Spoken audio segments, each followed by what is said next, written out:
अब पैसे के लेवल पे आपको इस तरीके से पैसा कमाना है और इतना पैसा कमाना है कि आप पैसे से फ्री हो जाओ, इस इल्यूजन से भी बाहर आ जाओ कि कोई ऐसा काम है जो मैं करूंगा और मेरे को बहुत मजा आएगा। क्योंकि जिस भी काम में आपको मजा आता है वो कुछ टाइम बाद आप करते रहोगे, रिपीटेटिव हो जाएगा तो बोरिंग हो जाएगा।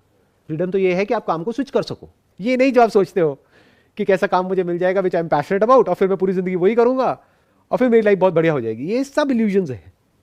एक्चुअल में फ्रीडम ये है कि जब आपको समझ आ जाए कि इस काम का जो पीक है उसको मैंने अचीव कर लिया है, now it is getting boring, it is getting repetitive, it is getting monotonous, now I need to leave this, तब आपके पास में इतनी फाइनेंशियल फ्रीडम हो कि आप उसको छोड़ सको। तो you should think about passive income अगर एक्चुअल में आप फाइनेंशियली फ्री होना चाहते हो। जैसे पहले का माइंडसेट क्या है लोगों का, अगर आप अपने घर में जाकर के देखोगे पुराना माइंडसेट क्या है, प्रॉपर्टी ले लो। उसके लिए इतने पागल हैं लोग जिसकी कोई हद नहीं है। मैं सही कह रहा हूँ गलत कह रहा हूँ?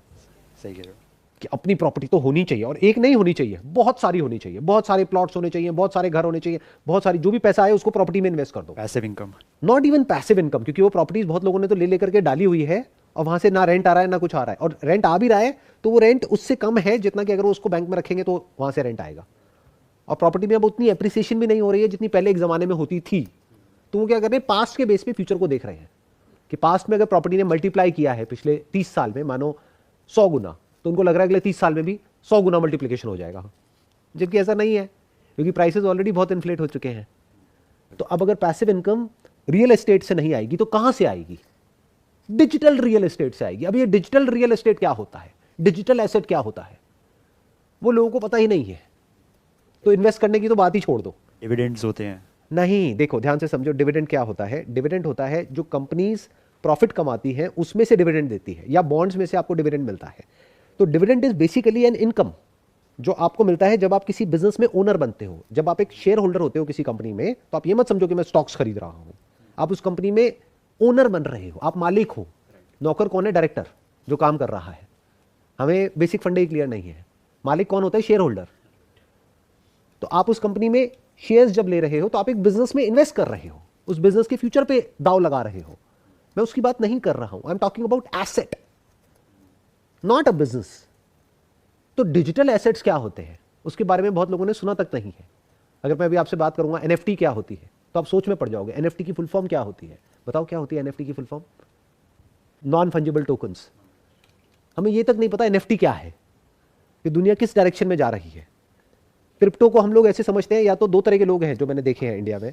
एक, या तो वो समझते हैं क्रिप्टो को एज सट्टा, कि यहां पैसा लगाओ और अमीर हो जाओ, या दूसरे हैं जो सीधा क्रिप्टो को बोलते हैं ये तो बेकार है, इसमें कुछ नहीं पड़ा है, कोई समझता ही नहीं है इसके पीछे की टेक्नोलॉजी क्या है, ब्लॉकचेन क्या है, वो कैसे काम करती है, एक डिसेंट्रलाइज सिस्टम क्या होता है, तो टेक्नोलॉजी का फ्यूचर क्या है। जब वो समझोगे तभी तो सही तरह से पैसे को इन्वेस्ट करोगे। एक्चुअल में किसी ऐसी जगह पे इन्वेस्ट करोगे जहां पे 1 का 100 होने वाला है और रिस्क ऑलमोस्ट 0% है। नहीं तो आप वही गलती कर बैठोगे जो ज्यादातर लोग कर रहे हैं या करने वाले हैं। क्या? एक रेजिडेंशियल प्रॉपर्टी आपने खरीदी जो है मानो 3 करोड़ की, और उसका रेंट है मान लो सिर्फ 30,000 रुपये महीना, तो साल का कितना हुआ? 3,60,000। रिटर्न कितनी आई 3 करोड़ पे? हार्डली 1%। 1% रिटर्न क्या होती है? इन्फ्लेशन है 5-6%, 7%। तो आप तो पैसा गंवा रहे हो, कमा कहां रहे हो? तो अभी मैं क्या बात कर रहा हूं? सिर्फ फाइनेंशियल फ्रीडम के बारे में, कि फाइनेंशियली कैसे फ्री होते हैं। आज फाइनेंशियली फ्री कौन है? वो जिन्होंने सही टाइम पे सही जगह पैसा लगा दिया था, यानी आज से 30 साल पहले 40 साल पहले प्रॉपर्टी में पैसा लगा दिया, वो आज फाइनेंशियली फ्री है। क्यों? क्योंकि उस टाइम पे लैंड थी सस्ती, मानो 5 लाख रुपए 10 लाख रुपए लगाया, आज वही लैंड हो गई 5 करोड़ की, 10 करोड़ की, 20 करोड़ की। जिसने उस टाइम पे 50 लाख लगाया वो आज बढ़ करके हो गया 500 करोड़। तो एटलीस्ट फाइनेंशियली तो वो फ्री हो गए। बाकी चीजों के बारे में मैं बात नहीं कर रहा। तो पहले समझो कि फ्यूचर में क्या होने वाला है। क्या पास्ट के बेस पे आज प्रेजेंट में पैसा लगाना है? तो पैसा लगाना कहां है? फ्यूचर में क्या होगा? दुनिया कैसी होगी? फिजिकल स्पेस की ज्यादा वैल्यू होगी या डिजिटल स्पेस की ज्यादा वैल्यू होगी? और डिजिटल स्पेस क्या होती है? एक डिजिटल एसेट क्या होता है?